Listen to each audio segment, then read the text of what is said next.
Francisca lived in a busy part of Lagos, where every morning felt like a race between noise, traffic, and dreams trying to survive.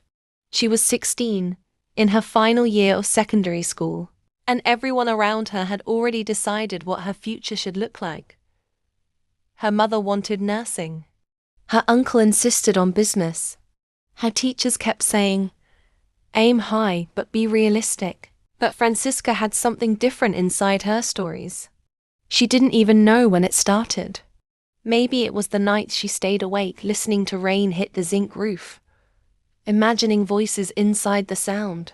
Or maybe it was the way she saw emotions in people's eyes that others ignored.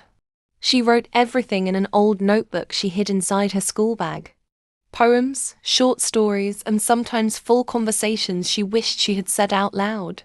One afternoon at school, her English teacher, Mr. Dyro, collected essays and stopped when he read hers. He didn't say anything immediately. That silence made Francisca nervous. After class, he called her. "Did you write this yourself?" he asked. Francisca nodded slowly, expecting criticism. Instead, he said, "You don't just write words. You tell truth." That sentence stayed with her longer than any lesson she had ever learned. But life didn't suddenly become easy. At home, her mother still talked about medicine. At school, pressure kept building, and Francisca started to feel like she was living two lives, one people expected and one she couldn't ignore. One night, she made a decision.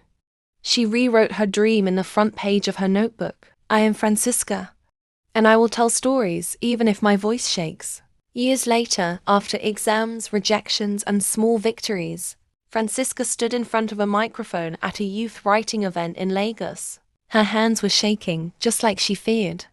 But she spoke anyway. And for the first time, she didn't feel lost between two lives. She felt like she had finally chosen one. Francisca didn't sleep that night.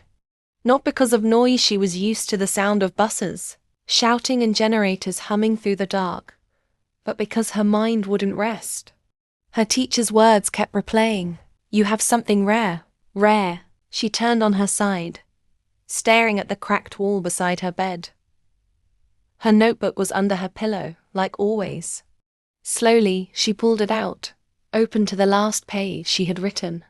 A story about a girl who wanted more than what the world planned for her. Francisca paused. "Am I just writing about myself?" she whispered. For the first time, the question felt heavy. The next morning, everything felt different. School looked the same: dusty field, noisy classrooms, girls gossiping in corners, but Francisca walked in like she was carrying a secret. Because she was. At break time, her best friend Amaka noticed.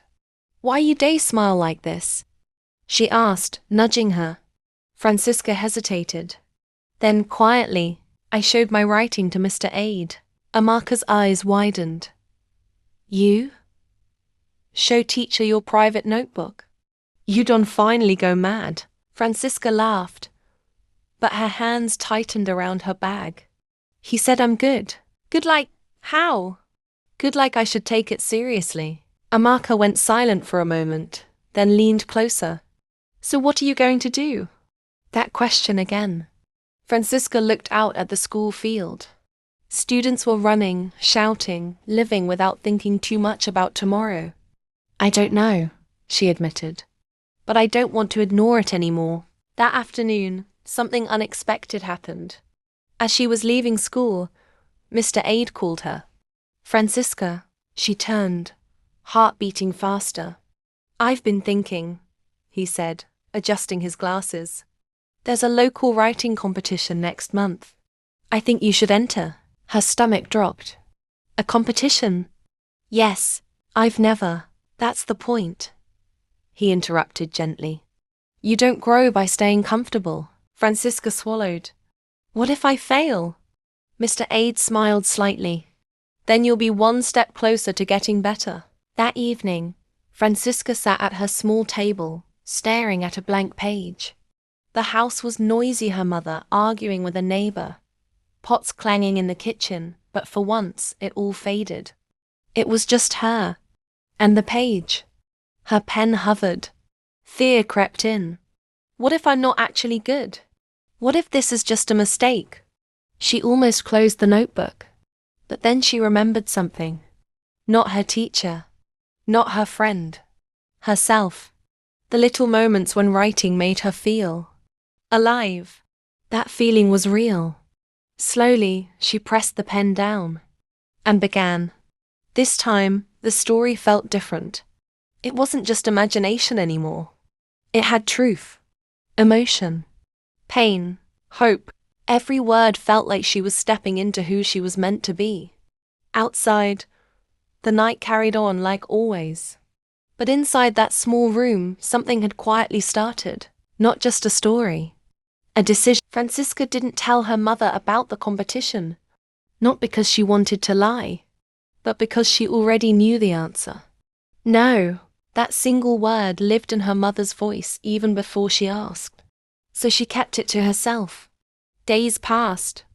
Every afternoon, after chores and homework, Francisca would sit at her small table and write. Sometimes the words flowed. Other times, she stared at the page for hours, doubting everything. But she didn't stop. She couldn't. One evening, everything almost fell apart. Francisca. Her mother's voice cut through the house. She froze. Yes, Mummy? Come here. Francisca walked into the sitting room slowly. Her mother stood there, holding something. Her notebook. Her heart dropped. Mummy, I can explain. Explain what? Her mother snapped.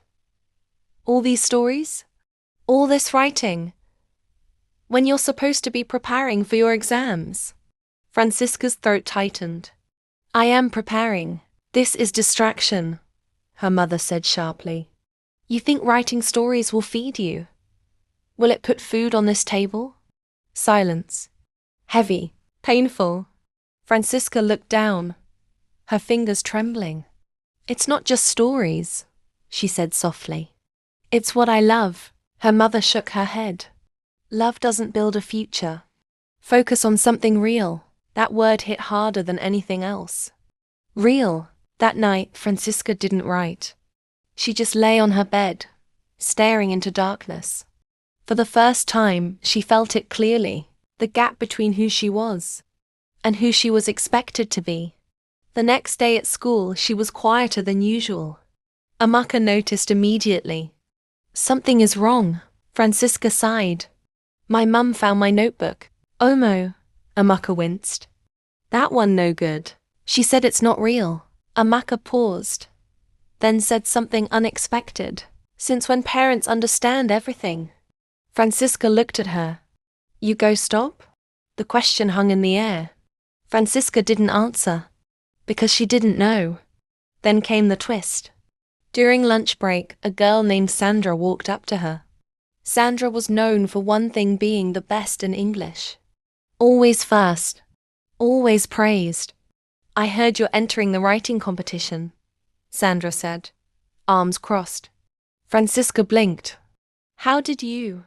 Mr. Aide mentioned it, she cut in.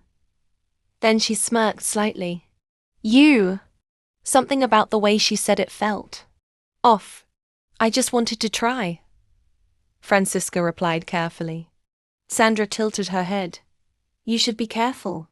Competitions like that aren't for practice. The words were soft, but sharp. Francisca felt it.